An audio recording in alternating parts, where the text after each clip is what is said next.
नमस्कार मित्रांनो, ऑर्गॅनिक फार्ममध्ये कोंबड्यांबरोबर आम्ही बदकंसुद्धा पाळतो आणि बदकाचं अंडं हे जास्त पौष्टिक असतं कोंबडीपेक्षा. त्याच्यामध्ये फॅट कंटेंट थोडं जास्त असतं, प्रोटीन कंटेंट जास्त असतं. तर आज मी बदकाच्या अंड्याचं ऑमलेट करणार आहे किंवा हाफ फ्राय करणार आहे आणि तुम्हाला दाखवण्यासाठी हा व्हिडिओ तयार करतो आहे. हे बघा, हे आपलं रेग्युलर गावरान कोंबडीचं अंडं आहे आणि हे बदकाचं अंडं आहे. बदकाच्या अंड्याची स्किन ही पातळ असते आणि पांढऱ्या रंगाचं असतं आणि अति ट्रान्सपरंट असल्यासारखं दिसतं.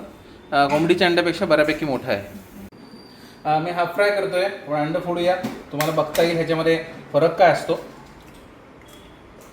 हे बघा, बलक खूप जास्त मोठा असतो. बलक बाकी सगळं कोंबडीच्या अंड्यासारखं असतं, सेम टू सेम.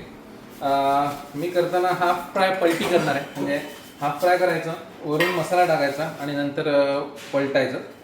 यांनी हे म्हणजे आमची नेहमीची पद्धत आहे.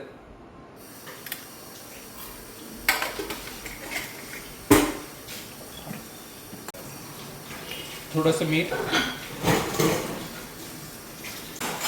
आता मी हे फक्त फोडणार आहे आणि हा जो बलक आहे तो पसरू देणार आहे.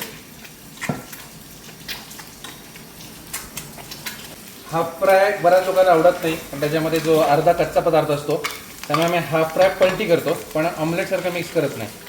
तर हे उलटं केलं आणि आता मी बदकाचा अंडा खाणार आहे. ॲक्च्युली खायला एकदम कोंबडीच्या अंड्यासारखं लागतं, म्हणजे बरं काही समजणार नाही, जास्त न्यूट्रिशन पण अजिबात बदल नाही. तर बदकाचे अंडे हवी असतील तर ऑर्गॅनिक फार्मला डेफिनेटली कॉन्टॅक्ट करा, आमच्याकडे उपलब्ध आहे.